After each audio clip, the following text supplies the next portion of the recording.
Good morning, welcome to Digha vlogs. இன்றைக்கி நம்ம விலாகில் வந்து என்ன பார்க்க போகிறோம் அப்படின்னா, என்னடா காலையிலே நான் வந்துட்டேன்னு பார்க்காதீங்க. குட் மார்னிங், அது சொல்ல மறந்துட்டேன். இன்றைக்கி வந்து நம்ம வந்து நூடுல்ஸ் அலாங் வித் சோயா, அதாவது மில் மேக்கர், இதை வச்சு வந்து புதுவிதமாக ஒரு டிஷ் வந்து ட்ரை பண்ண போகிறோம். அது எப்படி பண்ண போகிறோன்றத உங்களுக்கும் நான் ஷேர் பண்ணுறேன். இதுக்கு முன்னாடி நான் செஞ்சதில்லை, இப்போ தான் நானும் ஃபஸ்ட் டைம் ட்ரை பண்ண போகிறேன். நான் சாப்பிட்டுட்டு எப்படி இருக்குன்னு சொல்கிறேன், அதுக்கப்புறம் நீங்களும் ட்ரை பண்ணுங்கள். வாங்க வீடியோக்குள்ள போகலாம்.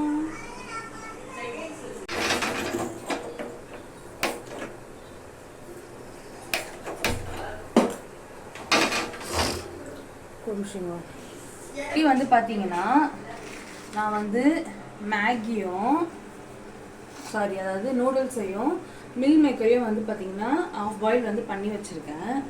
இப்போது இந்த ரெசிபிக்கு நான் என்ன ஒரே ஒரு இன்க்ரீடியன்ட் தான், அதாவது தக்காளி மட்டும் தான் நான் ஆட் பண்ண போகிறேன். ஓகேங்களா?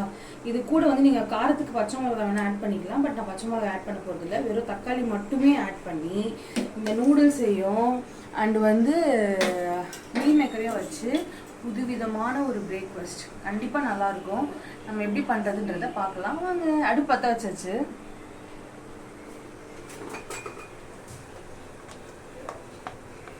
ஆயில் ஊற்றிக்கலாம்.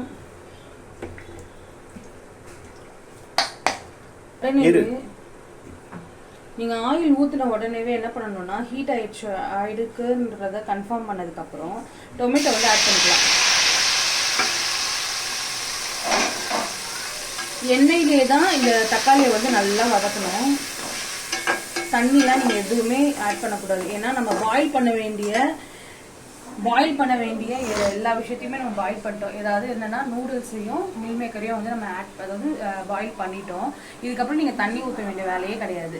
நீங்கள் இதில் ஆட் பண்ண போகிற மசாலா அது உங்களுக்கு வந்து மேகியில் வர அந்த மசாலாவே நீங்கள் ஆட் பண்ணிக்கலாம். மேகி, இப்பி, டாப் ரெமன் எது வேணால் நீங்கள் யூஸ் பண்ணிக்கலாம். அது மட்டும் இல்லாமல் நீங்கள் நார்மலாக நம்மளுக்கு வெறும் நூடுல்ஸ் மட்டும் தான் அதுவுமே நீங்கள் ஆட் பண்ணிக்கலாம். ஸோ நீங்கள் மசாலா நீங்கள் இப்போ தனியாக ஆட் பண்ண போகிறீங்க அப்படின்னா கரம் மசாலா யூஸ் பண்ணிக்கலாம், லைட்டாக மிளகாத்தூள் யூஸ் பண்ணிக்கலாம். அது யூஸ் பண்ணிங்கனாலே பர்ஃபெக்டாக இருக்கும். பட் நான் இப்போ பண்ணுறது வந்து இப்பி நூடுல்ஸ் தான் பண்ணுறேன். ஸோ அதில் இருக்கிற மசாலாவே தான் நான் யூஸ் பண்ண போகிறேன். ஸோ நான் எண்ணெயில் வந்து தக்காளி வந்து வதக்கிட்டு இருக்கேன். அது நல்லா வதங்கினதுக்கப்புறம் தான் அடுத்தடுத்த இன்க்ரீடியன்ஸை நான் போட போகிறேன். வாங்க பார்க்கலாம்.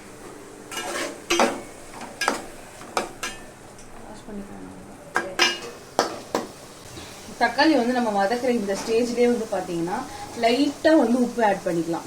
ஏன் லைட்டாக உப்பு ஆட் பண்ணுறோம் அப்படின்னா, ஆல்ரெடி நம்மளுக்கு வந்து மேகிக்கு மட்டும்தான் மசாலாவில் உப்பு இருக்கும். நம்ம ஆட் பண்ண போகிற தக்காளிக்கும் சோயாக்கும் வந்து பார்த்தீங்கன்னா உப்பு பத்தாது. ஸோ நம்ம தக்காளி வதங்கும் போதே போட்டோம்னா 2 in 1 தான். இது வந்து பார்த்தீங்கன்னா தக்காளியையும் சீக்கிரம் வதக்கி கொடுத்துரும். அட் த சேம் டைம் நம்மளுக்கு சோயாக்கும் வந்து உப்பு நல்லா பிடிச்சி கொடுக்கும். அந்த ரீசனுக்காக தான் கொஞ்சமாக வந்து தக்காளி வதங்கும் போது சால்ட் ஆட் பண்ணியிருக்கோம்.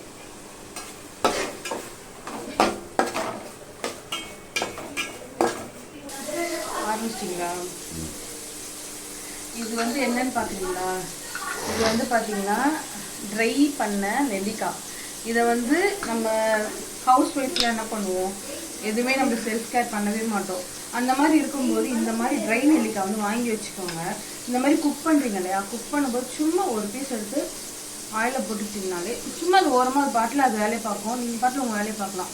இது வந்து உங்களுக்கு எக்ஸ்ட்ராவாக உங்களுக்கு வந்து உடம்புல சில சத்துக்களை வந்து கொடுக்கும். அந்த சில சத்துக்கள் வந்து நீங்கள் யூடியூப்பில் சர்ச் பண்ணிங்கனாலே என்னென்னது உங்களுக்கு தெரிஞ்சிடும். பட் இது வந்து ரொம்ப ரொம்ப ஹெல்த்தி. உங்களை நீங்கள் கேர் பண்ணணும்னு நினைக்கிறீங்கன்னா தயவு செஞ்சு இந்த மாதிரி ஒரு சில விஷயங்களை ஃபாலோ பண்ணுங்கள். பார்த்தீங்கன்னா நம்ம தக்காளி வந்து நல்லா மசிய வந்து பார்த்தீங்கன்னா வெந்துடுச்சு. இந்த டைமில் நம்மளுக்கு வந்து அந்த நூடுல்ஸில் கொடுக்குற மசாலாஸை வந்து நம்ம இந்த தக்காளி கூடயே வந்து ஆட் பண்ணிக்கிறோம். அதில் ஒரு பேக்கெட் இல்லைன்னா 2 பேக்கெட் மட்டும் நீங்கள் வந்து எடுத்து வச்சுக்கோங்க. ஏன்னா கடைசியில் வந்து நம்ம ஆட் பண்ணும்போது ஃப்ளேவர்ஃபுல்லாக இருக்கிறதுக்காக இருக்கும். இப்போது இந்த மசாலாவை ஜஸ்ட்டு ஆட் பண்ணிவிட்டு, ஸோ நான் ஆல்ரெடி சொன்ன மாதிரி தான் நான் இப்படி எடுத்துருக்கிறதுனால இதில் குட்டி குட்டி வந்து ஃப்ரோசன் வெஜிடபிள்ஸ் இருக்கும். அதனால என்ன பண்ண போகிறேன்னா, ஜஸ்ட்டு கொஞ்சமாக ரொம்பவே கொஞ்சமாக வந்து நல்ல வாட்டர் வந்து ஆட் பண்ணிக்க போகிறேன். சும்மா இந்த அளவுக்கு நீங்கள் ஆட் பண்ணிங்கன்னா போதும். இது எதுக்காகனா அந்த ஃப்ரோசன் வெஜிடபிள்ஸ் வந்து நல்லா குக் ஆகிறதுக்காக தான், வேறு எதுக்காகவும் இல்லை. இது கொஞ்சம் அந்த தண்ணி கன்சிஸ்டன்சி வந்து கிரேவியாக மாறும்போது நம்மளோட நூடுல்ஸையும் சோயாவையும் ஆட் பண்ணிக்கலாம். நம்ம இது கிரேவி ஆகிற வரைக்கும் ஜஸ்ட் ஒரு 2 minutes வெயிட் பண்ணுவோம்.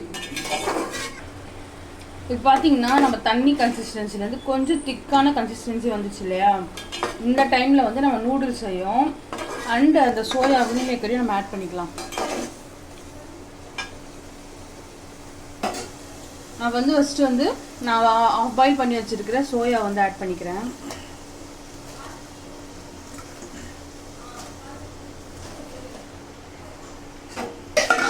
ஃபர்ஸ்ட் இதை கிளறி விட்டுக்கலாம்.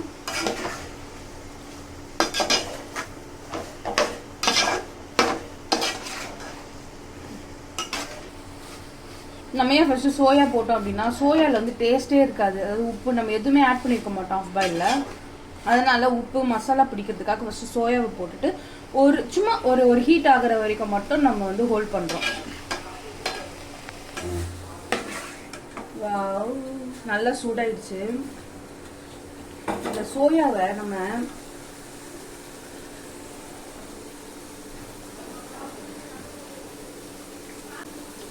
இப்படி எடுத்து சாப்பிடலாம். ஏன்னா இந்த சோயால இருக்க ஒரு ஸ்பெஷாலிட்டி என்ன தெரியுமா, அது வந்து டேஸ்ட் இல்லாத ஒரு விஷயம்ன்றதுனால நீங்க என்ன டேஸ்ட் போடுறீங்களோ அந்த டேஸ்ட் ஈஸியா அப்சர்வ் பண்ணிக்கும்.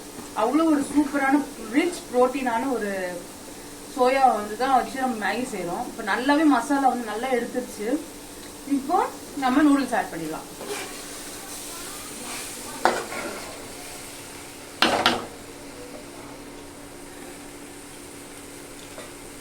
நூடுல்ஸை போடும்போது இந்த மாதிரி கையில எடுத்து உதுத்து போடுங்க. ஏன்னா அப்பதான் வந்து உங்களுக்கு வந்து உடையாம இருக்கும். நீங்க அப்படியே போட்டு கிளறும் போது என்ன ஆகும்னா சீக்கிரமா உடஞ்சிரும்.